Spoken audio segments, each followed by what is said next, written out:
여디디아와 또 우리 호산나의 찬양을 하나님께서 기뻐 받아주신 줄 믿습니다. 여러분 흑토부리가 아니죠. 신토부리라는 한자가 있습니다. 신토부리 잘 아시죠? 몸과 땅은 둘이 아닌 하나다. 사람은 태어나고 자란 그곳에서 또 그곳에 자란 음식을 먹어야 된다. 그래야 잘 맞다라는 그런 사자성어입니다.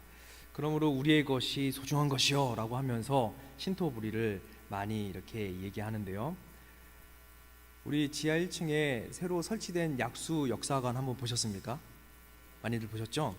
초창기 약수동 일대 그 흑백 사진을 보면요, 여기가 어디야 라고 볼 때 하늘하고 산등성이 빼고는 다 바뀐 것 같습니다. 그런데 자세히 보면은 그 이 산등성이를 보면은 여기가 이 정도 위치가 되겠구나 라고 볼 수 있습니다. 그 흑백 단체 사진 어딘가에 계셨던 일명 약수 토박이가 여기에도 계시더라고요. 여기 우리 교회는 많이 약수 토박이가 계십니다. 그분들의 이야기를 잠시 들어보면요, 그때 경험하셨던 기쁘고도 슬펐던 다양한 약수교회의 이야기를 들을 수가 있습니다.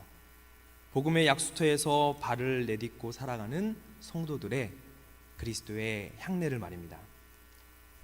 그분들, 이 약수 토박이라고 말씀할 수 있는 그분들에 비한다면 저는 약수동에 올지 정말 새 가족입니다. 외지인이라고 할 수 있죠. 하지만 토박이에서의 그 토자를, 흑토자를 약수지역으로만 제한하지 않고 그 토를 하나님께서 창조하신 흑토로 우리가 생각해 본다면 어떻겠습니까? 하나님께서 창조하신 이 땅, 이 흙 위에 발을 내딛고 살아가는 우리는 하나님의 피조물, 하나님의 형상대로 지음받은 몸입니다.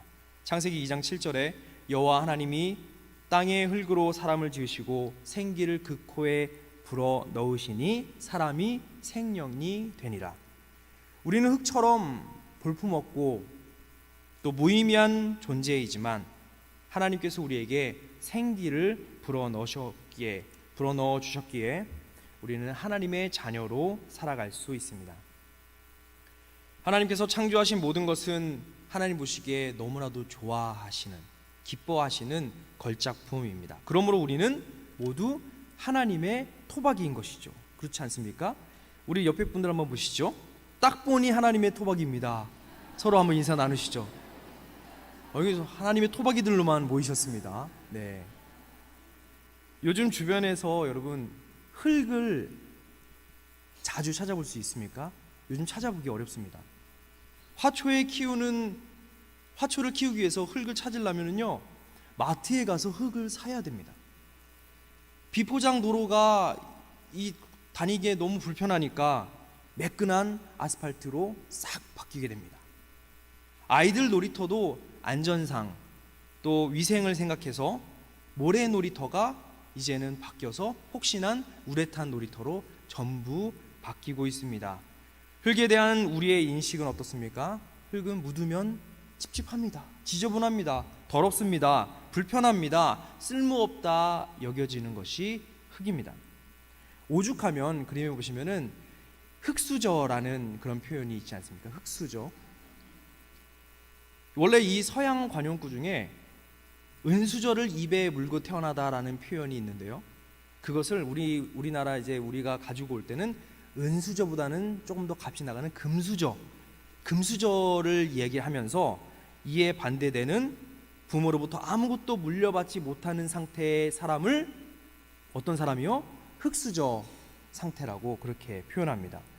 이처럼 흙에 대한 인식은 좋지 않습니다.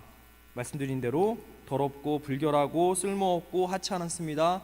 흙수저로 얘기하면은 가난, 빈곤, 그리고 낙후된 상태를 가리킬 때 흙을 사용합니다.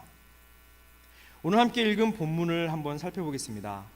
많은 사람들은 명절이 되어서 예루살렘으로 향합니다. 그 명절은 다름 아닌 유월절입니다. 예수님도 이제 예루살렘으로 입성하십니다.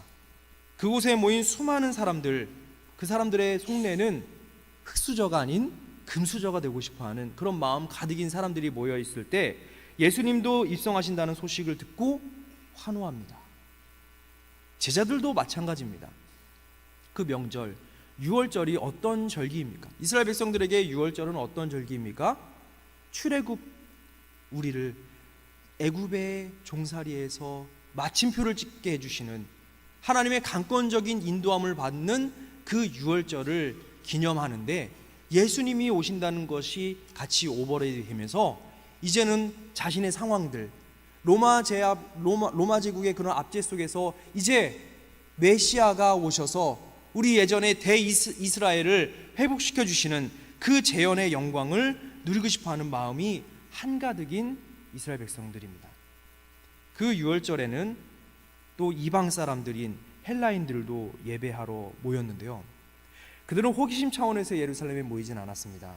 그들 역시 진심으로 하나님을 믿고 찾고자 그런 심정으로 이 예루살렘으로 향하게 되었고, 그 가운데 메시아이신 예수님을 만나서 진정한 복음을 듣고자 하였습니다.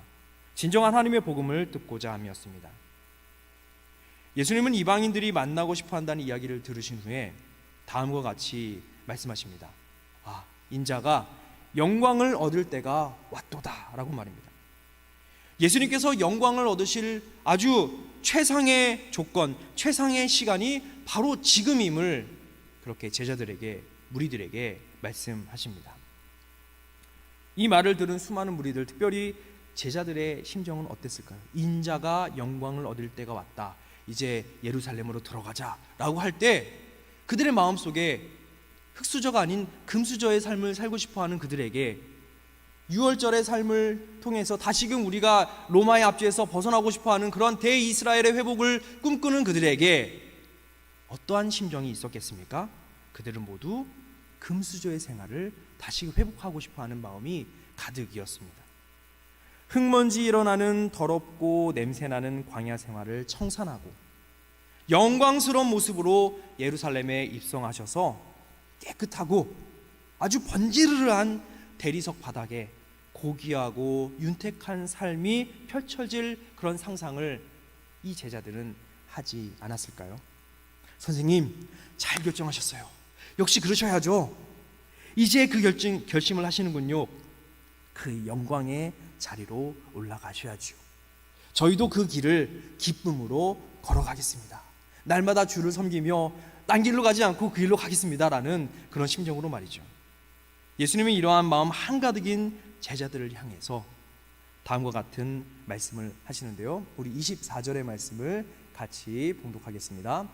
내가 진실로 진실로 너희에게 이르노니 한 알의 밀이 땅에 떨어져 죽지 아니하면 한 알 그대로 있고 죽으면 많은 열매를 맺느니라. 아멘. 진실로 진실로 말하겠다. 내가 말하는 영광의 때는 땅에 떨어져 죽는 것이다. 나는 죽으러 간다. 땅에 떨어지고 흙에 파묻힐 것이다. 제자들이 바라는 하나님의 예수님의 영광은 하늘과 같은 높은 보좌, 금빛 찬란한 자리에 앉으셔서 세상을 호령하는 모습이고 자리입니다. 하지만 예수님께서 가시는 영광은 흙 속에 떨어져 썩어져 죽고 사라지는 모습입니다. 그 영광스러운 자리는 어두침침하고 습하고 냄새나고 더러운 흙과 같은 곳입니다. 예수님은 흙수저의 생활을 감내하시려 합니다. 여러분, 흙과 흙먼지의 차이를 아십니까? 흙이 흙먼지고 흙먼지가 흙인데 뭔 차이가 있겠냐 말입니다. 그런데 차이가 있습니다. 저도 알아보니까 일단은 흙먼지가 어떻게 생기느냐, 암석이 있잖아요.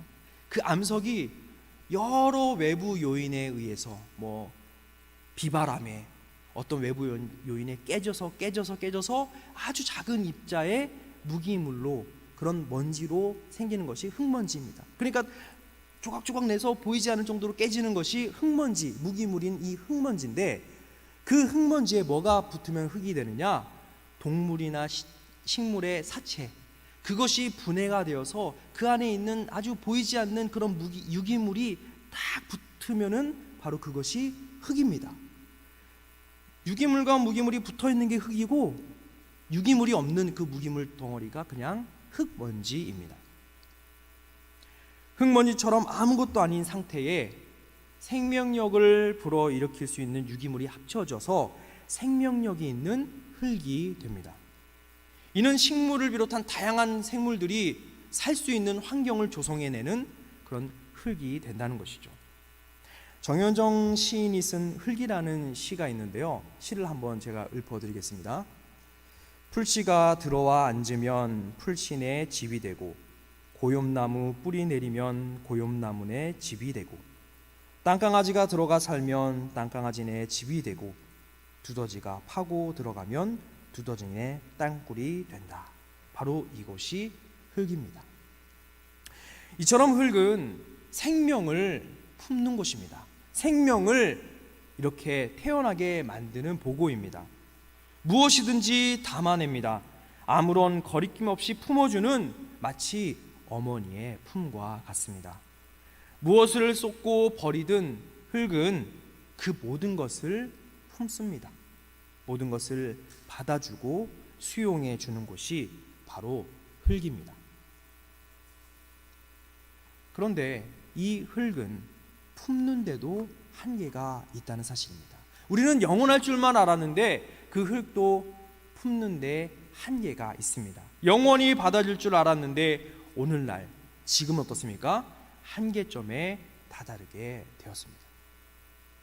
농업기술이 갈수록 발전합니다. 사실 농업기술의 발전은 인간만을 위한 것입니다. 우리만을 위해서, 우리가 좀 더 잘 살고 더 많은 것을 얻기 위해서 발전을 해 나아가는 것입니다. 같은 시간과 같은 공간에서 이왕이면 최대의 효율을 얻어서 많은 소출을 얻기 위해서 기술 발전이 발전되고, 농작물과 가축을 집약적으로 생산해냅니다. 이를 극대화하기 위해서 쌀, 옥수수, 밀처럼 이렇게 한 가지 작물만 생산하고 그것을 더 많이 이렇게 얻기 위해서 대량의 화학 비료와 살충제를 투입합니다. 또 육류 생산을 위해서는 어떻습니까? 가축을 좁은 공간에다가 딱 몰아놓고 거기에서 아주 극대로 뽑기 위해서 다양한 방법을 시도합니다. 공장식 축산 방식. 우리 닭 같은 경우도 어떻습니까? 양계장도 어떻습니까? 그 좁은 공간에 수만 마리의 그런 닭을 집어넣어서 사육하지 않습니까? 이로 인해서 질병이 발생하고 그 질병을 막기 위해서 또 과도한 항생제를 투여합니다. 그렇게 직접적으로 받게 되는 그런 동식물도 동식물이지만 그 땅은 어떻습니까? 그 땅은 바로 수많은 엄청 많은 화학비료, 살충제, 이런 항생제의 그런 것들이 땅에 스며들게 됩니다. 이러한 농업의 관행은 토양의 양분을 아주 빠르게 고갈시킨다고 합니다. 그러므로 인공비료의 과도한 사용으로 인하여서 땅은 점차 생명의 땅에서, 영원히 받아줄 줄만 알았던 그 땅에서 죽음의 땅으로 변화된다고 합니다. 제가 말씀을 준비하면서 이렇게 지난주에 우리 기독 공부를 보다가 녹색 교회라는 그런 칼럼에 실린 한 글을 보게 됐습니다. 소마교회 임기도 목사님이 쓴 칼럼인데요. 제가 한번 읽어드리겠습니다. 농촌 지역에는 도시보다 기후위기에 대한 심각을 뼈저리게 느낀다. 사실은 저희는 그냥 덥고 마는 것인데 농촌은 어떻습니까? 심각한 생계에 타격을 입게 됩니다. 토양의 상황이 좋지 않기에 화학비료, 화학농약 같은 것을 많이 사용한다. 이는 갈수록 토양을 황폐화시키는 장본인이다. 우리나라 농경지의 평균 유기물 함량은 고작 2%도 안 된다고 합니다. 그동안 화학비료와 제초제를 너무 남발하여서 유기물이 그 토양에 이렇게 2%도 안 된다는 것입니다. 유기농이 되려면 5%는 돼야 된다는 것입니다. 그래서 이 말은 무엇을 말하느냐? 먹거리 생산을 위해서 우리가 유기농의 물질을, 아주 좋은 식물을 얻기 위해서는 땅심 회복이 먼저 있어야 된다는 것입니다. 그 땅이, 병들어져 있는 땅이 회복돼야 된다는 것입니다. 그래서 그 대안으로 그 교회는 이렇게 화학 비료를 사용하지 않고 자신들이 작물 얻은 잎과 줄기 이런 것들을 1년 동안 잘 이렇게 썩혔다가 발효시킨 퇴비를 사용하여서 땅의 생명력을 유지하고 회복하는 일에 중점을 둔다고 합니다. 말씀을 준비하면서 이 글을 읽으면서 이런 궁금증이 들었습니다. 우리의 신앙의 영적 유기물 함량은 얼마만큼 될까? 우리도 하나님 보시기에 유기농이라는 하나님 보시기에 아름다운 우리의 형상 따라 하나님의 형상 따라 입은 우리이지만 우리는 정작 우리 마음 가운데 영적인 유기물 이 함량이 얼마만큼 될까? 하나님의 마음을 회복하기 위한 우리의 함량이 더 성장해야 되는데, 더 많아져야 되는데 우리는 어떤 방법으로 그것을 감당하고 있을까라는 궁금증이 있었습니다. 하나님께서 아담에게 너는 흙이니 흙으로 돌아가라 라고 말씀하신 대목을 잘 알고 계십니다. 그런데 그 대목은요, 하나님께서 아담에게 기쁘게 말씀하신 부분은 아닙니다. 본래 흙먼지에 불과했던 아담에게 생명을 불어넣어서 생명력 넘치는 옥토와 같은 존재로 만드셨습니다. 하지만 아담은 생명나무의 삶이 아닌 선악과의 삶을, 즉 하나님의 명령을 어긴 불순종의 열매를 택함으로써 스스로 흙먼지와 같은 삶으로 전락해 버렸습니다. 하나님께서는 내가 흙으로 돌아갈 때까지 얼굴에 땀을 흘려야 먹을 수 있을 것이다 라고 선포하십니다. 이는 흙과 같은 우리 삶에 하나님의 생명, 즉 말씀을 심어야 하는데 그것을 심지 않고 오히려 불순종과 탐욕을 심으면서 그 땅을 생명력 잃게 만들었음을 의미합니다. 이런 관점에서 볼 때 오늘날 우리가 창조 세계를 파괴하고 흙을 오염시키는 행위는 이러한 원죄와 깊이 연결되어 있다고 볼 수 있습니다. 사진 하나 보여주시죠. 마태복음 13장의 천국 비유장에 보시면 씨가 뿌려지는 네 곳의 땅을 소개합니다. 길가, 흙이 얕은 돌밭, 가시떨기밭, 좋은 땅입니다. 잘 아시는 예화이시죠? 농부 되신 하나님은 모든 땅에 복음의 씨앗이 뿌려져서 열매 맺기를 원하십니다. 저 같았으면 저 첫 번째, 두 번째 길가와 돌밭에는 뿌려봤자 생산량이 없을 터이니 적당한 것, 그냥 별로 이렇게 종자가 좋지 않은 것들을 던지고 세 번째, 네 번째, 세 번째도 조금 그렇고 네 번째 정도에 집중해서 선택과 집중으로 아주 좋은 종자를 거기다 왕창 넣을 텐데 하나님은 그리하시지 않으십니다. 좋은 땅에만 집중해서 좋은 씨를 뿌리지 않으시고 그 모든 밭에, 모든 땅에 다 골고루 뿌리십니다. 핵심은 무엇입니까? 그 땅의 컨디션, 그 땅의 상태가 어떠하냐에 따라서 전혀 다른 결과가 초래된다는 사실입니다. 바로 좋은 땅이냐 나쁜 땅이냐라고 말이죠. 이 사진처럼요. 사진 한번 바꿔주시죠. 네. 좋은 땅이냐 나쁜 땅이냐는 그 땅의 상태에 따라서 결과가 나옵니다. 좋은 상태의 흙은 돌과 가시떨기만 걷는다고 될 부분이 아닙니다. 바로 그 땅의 성질이 개선되어야 합니다. 그 밭의 상태가 개선, 땅의 이 모든 본질적인 부분이 개선되어야 되는 것입니다. 요즘 여러분의 마음밭 상태는 어떠신지요? 그 상태를 가늠해 볼 수 있는 곳이 요즘에 있는 것 같습니다. 저는 여기를 딱 이렇게 들어가 보면은 지금 내가 생각하고 있는 내 마음의 밭이 어떤 상태인지를 알 수 있는 곳이 있는데요. 바로 여러분의 유튜브를 보시면 됩니다. 지금 여러분이 무엇을 보고 계시는지 한번 오늘 지금 꺼내지 마시고요. 이따가 집에 가셔서 댁에 가셔서 내 유튜브의 계정을 한번 열어보십시오. 그래서 한번 내가 어떤 유튜브를 보고 있는지를 한번 훑어보십시오. 저도 준비하면서 봤는데 거의 100개 정도가 되더라고요. 내가 이렇게 많이 구독을 했구나, 남을 위해서 이렇게 많이 도와줬구나라고 하는데 지금 나의 마음밭이 어떤 상태인지를 알 수 있습니다. 심지어 때로는 왜곡되고 편향된 내용 아니면 좀 자극적인 내용을 계속 노출시키고 접하다 보면 마음밭은 그렇게 물들게 됩니다. 그런 쪽의 영상만 보게 되면요 계속 그런 영상만 보여줍니다. 그러면 어떻게 내 마음을 그렇게 알고 그러면서 더 따라가게 되는 것이 유튜브 세계입니다. 하지만 복음의 씨앗이 담겨진 메시지, 말씀 묵상, 감사의 습관이 뿌려지면 그 마음밭은 어떻게 되겠습니까? 사진 하나 보여주시죠. 요즘에 조회수가 떡상하고 있는 우리 담임 목사님의 쇼츠 1000회를 넘어간 놀라운 지금 고공행진을 하고 있는데, 이렇듯 아름다운 복음의 씨앗이 심겨지는 마음밭은 분명 귀한 열매를 맺게 됩니다. 기후위기, 토양오염도 같은 맥락에서 우리가 생각해 볼 수 있습니다. 땅에 아주 좋은 성분, 지속가능한 농업 공법, 자원의 순환, 돌봄, 그런 것으로 뿌리게 되면은 그 땅은 되살아나는 것이죠. 그 땅심을 얻게 되는 것입니다.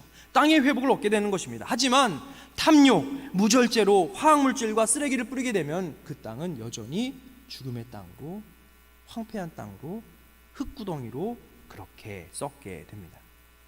예수님 말씀하십니다. 내가 진실로 진실로 너에게 이르노니 한 알의 밀이 땅에 떨어져 죽지 아니하면 한 알 그대로 있고 죽으면 많은 열매를 맺느니라. 아멘. 예수님은 우리 인생의 땅에 떨어져 기꺼이 죽임을 감당하셨습니다. 예수님은 세상 모든 것이 창조하셨던 모습으로 다시금 회복시키고자, 하나님과의 회복을 이루고자 친히 십자가에 달려 죽으셨습니다. 한 알의 밀알, 그 소중한 생명의, 복음의 생명의 씨가 썩어져 죽어야 진정한 생명의 새싹이 움을 틔우고 생명나무가 되어 30배, 60배, 100배의 열매를 거둘 수가 있습니다.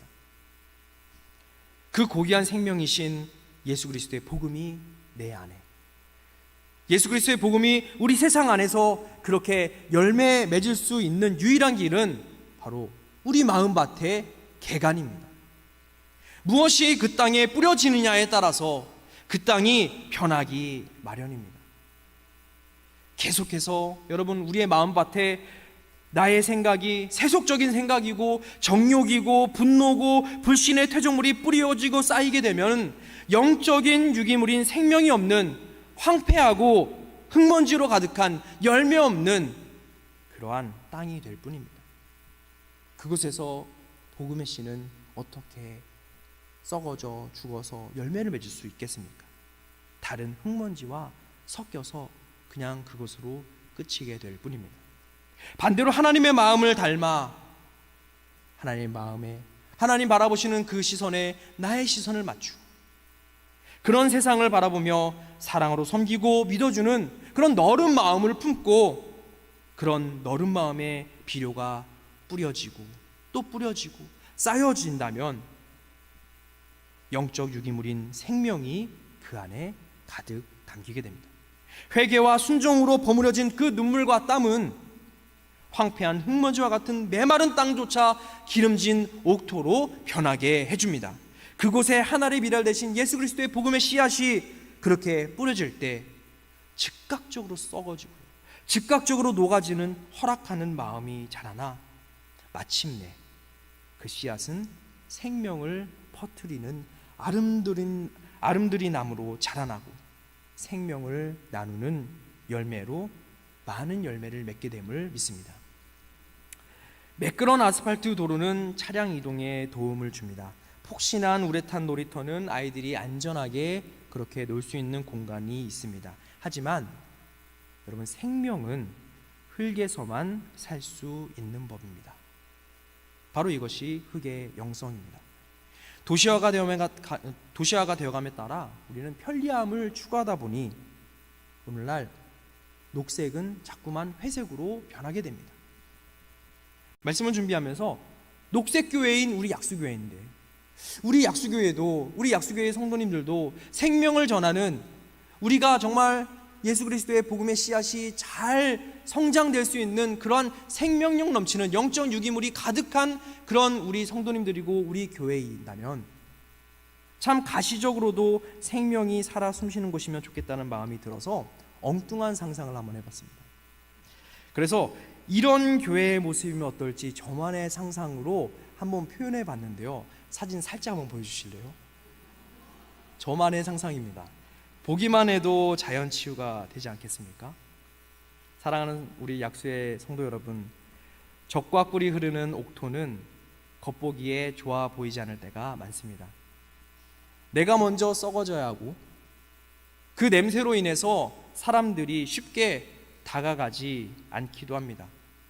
화창하고 밝기보다는 오히려 눅눅하고 축축한 자리가 많습니다. 그곳은 상한 마음과 회개의 심령이 머무는 자리이며 자존심과 교만을 내려놓아야만 하는 자리가 바로 그곳입니다. 실패와 상처, 억울함과 오해 가운데서도 하나님의 자비의 긍휼, 인도하심을 신뢰하며 걸어가는 그 길, 바로 그 자리가 옥토로 변하는 자리인 줄 믿습니다. 바로 그 자리가 십자가 밑인 줄 믿습니다. 고통과 인내의 눈물을 흘리며 오직 하나님만을 바라보는 그 마음이 영적 유기물을 만들어냅니다. 그렇게 형성된 옥토 위에 우리 예수 그리스도의 복음의 씨앗이 뿌려질 때 마침내 생명의 열매가 맺혀집니다. 그곳이야말로 참으로 젖과 꿀이 흐르는 넘치는 하나님의 터전이 됩니다. 그 거룩한 땅이 저와 여러분의 인생 되기를 바라며 그 흙이 우리의 심령이 되시기를 간절히 소망합니다. 함께 기도하겠습니다.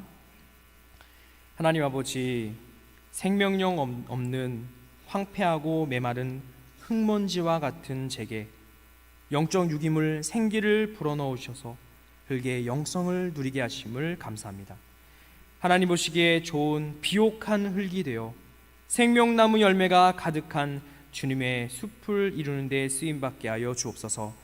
세상 기후 위기 가운데서도 녹색 영성을 깨달아 앞장서서 땅심 회복을 감당하는 저희들 되게 인도하여 주옵소서. 이 모든 간구 우리 주 예수 그리스도의 이름으로 기도합니다. 아멘.